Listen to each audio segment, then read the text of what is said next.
Hello and welcome to the Korean Beauty Show podcast. I'm your host, Lauren Lee, the founder of Style Story, your go-to for K-beauty and your guide to the world of Korean skincare. Now, on today's episode, what I wanted to do is run through 10 of my top tips for things that you can do with beauty products that don't work for you.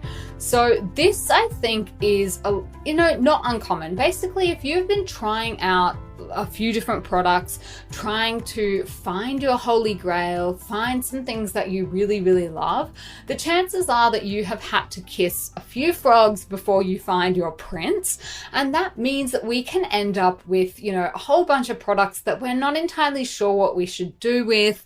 We don't love them. Maybe they don't work for us. Even worse, maybe they cause, a reaction. You have an allergy to something in them. And, that can cause products and things to pile up. So what I wanted to do on today's episode is just talk about some of the many different ways that we can go about using up those products, what to do with them so that you don't have to bin them. Now, obviously, if they're totally unopened, like for whatever reason, maybe you got the product and then looked at the ingredients list and realized, oh gosh, that's not going to work for me. You can always try and sell them again on places like eBay, maybe the buy, swap, sell groups on Facebook. You could probably even take it back to the store that you bought it at. But the chances are that if you have already opened it and used it, that's probably how you managed to work out that it doesn't quite work for you. Well, those kind of products are not always the easiest to offload. So that is the kind of products that I wanted to have a chat to you about today. But before I get into my list of the top 10 things, I just wanted to do a little quick reminder. If you haven't already, go and check out our EFS, the end of financial year sale that is on now at stylestory.com.au. 30 June is obviously the deadline for the end of the financial year in Australia. So before then, we need to try and clear out all the stuff that is sitting in our warehouse. So we have put it on sale, basically to invite you to please come and take it off our hands. So go and check it out. If you haven't already, we've got a few pages of sale items up on the website at the moment. I'm hopeful and confident that you will be able to find a bargain and grab something that you will like. So that is just my little spiel for you guys, just to encourage you to go and do that. You are really helping us out because basically the more products that we have there, the more we have to count. It's just a whole big headache. So yeah, I'll leave it there. Now, my top 10. So starting with number 1, this is one of my own personal favorite ways of getting rid of beauty products that don't work for me is to re-gift it. Now, obviously, if it's totally brand new, you could actually gift it as like a birthday present or something like that. Sometimes you buy a product and it comes in like a little set and has something else in it in the little set, and you're like, well, that product is not really up my alley, but it could be up someone else's alley, so you can gift it to them. That's just a really easy hack. I don't personally have a problem with re-gifting, as long as you're not like re-gifting it back to the person that gave it to you. I think it's probably fine. Now, if it's lightly used, then one of my favorite ways is to just give it to a friend or someone I know that has a skin type that is better suited for it. In my house, my husband often gets the bulk of mine. He does have a different skin type to me as well, so that's actually quite handy. I'm really dry, sensitive, acne prone, and he has like this really robust skin. It's more on the oily side, so he often gets my offshoots. In the case of sunscreens and things like that, I've even used them on my little girl. Her skin is quite robust. I tend to buy the stuff for sensitive skin, so I can use that on her as well without any problems.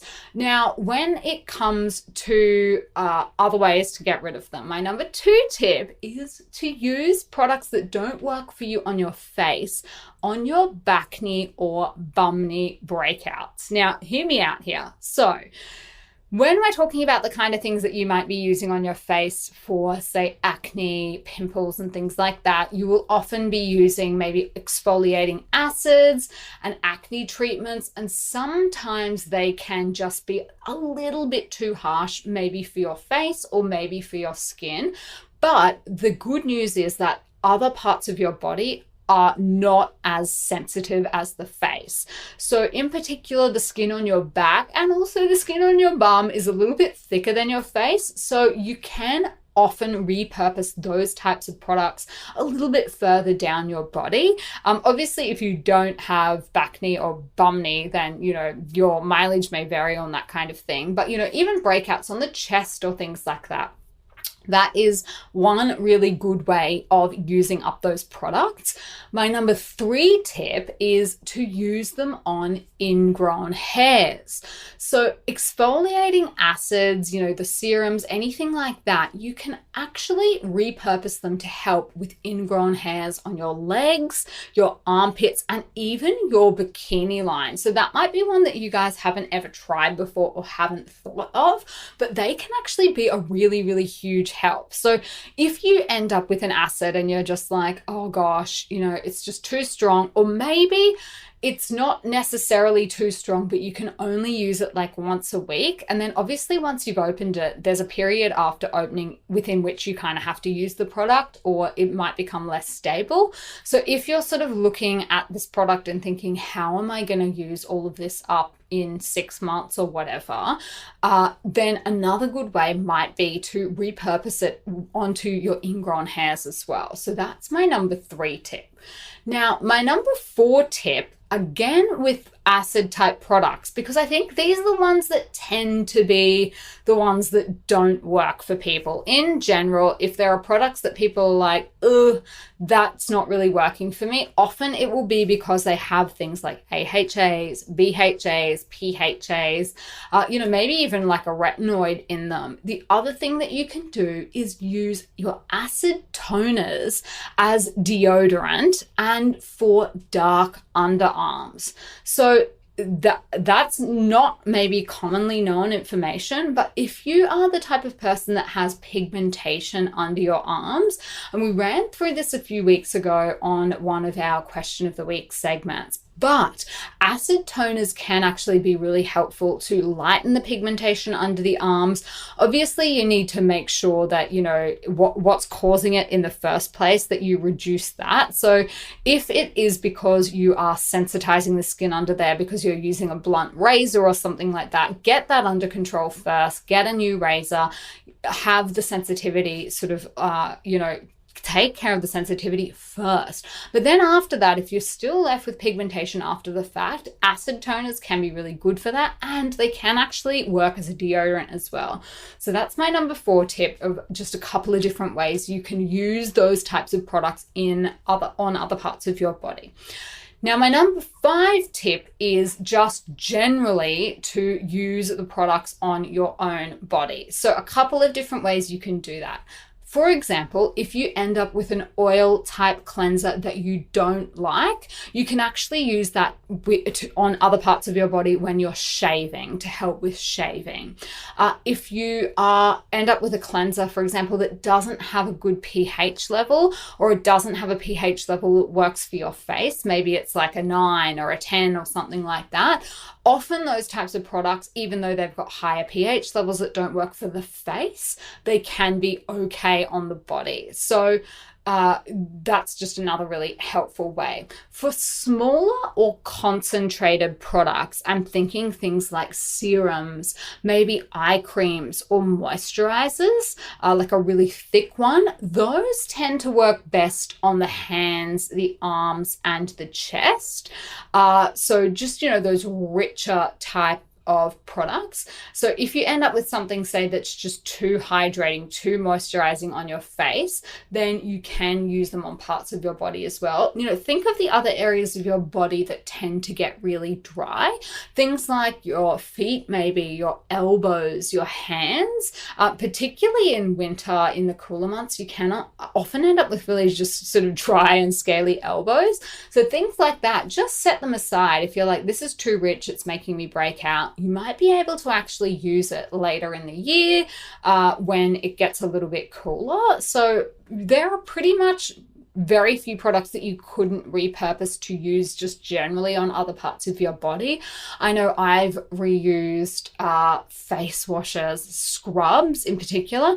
Scrubs is something that I actually really do enjoy using to help get rid of the little, oil buildup on the skin. In Korean, we call it pitchi. And scrubs, because of how sensitive my skin is, sometimes they're a little bit too abrasive on my actual face, so I need to end up using them on my body. But I've done that. I've used creams pretty much all over my body. Sunscreens, that's the other thing that I have repurposed on my body, including recently. I actually took a bunch of facial sunscreens that I just wasn't really loving. I took them to Italy with me when I knew I was going to be out in the sun every single day, and I actually used them on my arms and legs.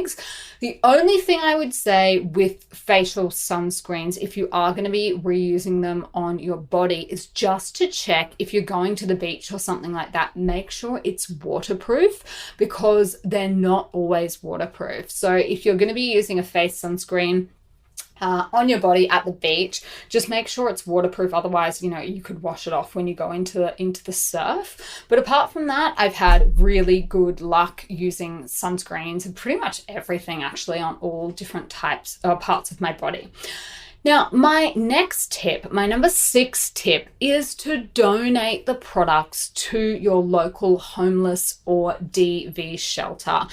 So, if the product is perfectly fine, it's still in date, there's nothing wrong with it except that you don't like it, then there are so many different places that you can actually donate products to. Maybe to people who can't afford personal items like skincare, or maybe, they have escaped a domestic violence situation and they just left with the clothes on their back and they didn't get to take all of their things.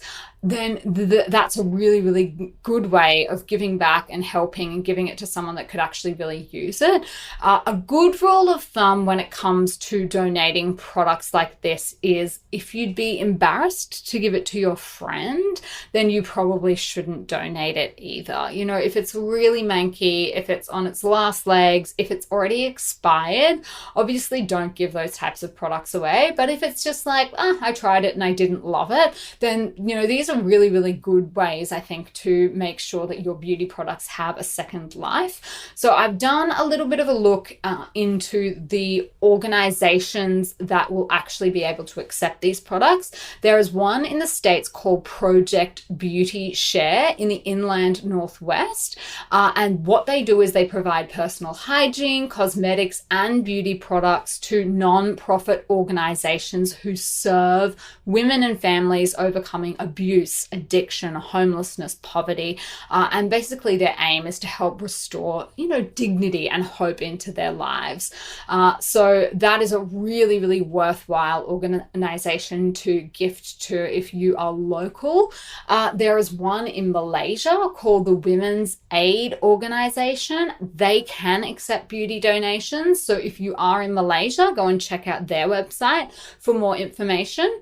In the UK, the Hair and Beauty Charity is one that can accept those kind of donations. And basically they offer financial support as well to people and their families if they're facing hard times.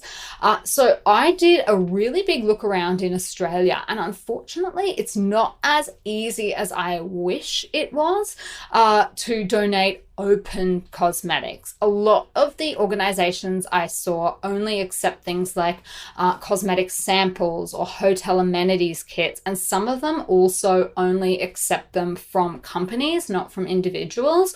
A couple that I did find was the Pink Cross in Australia.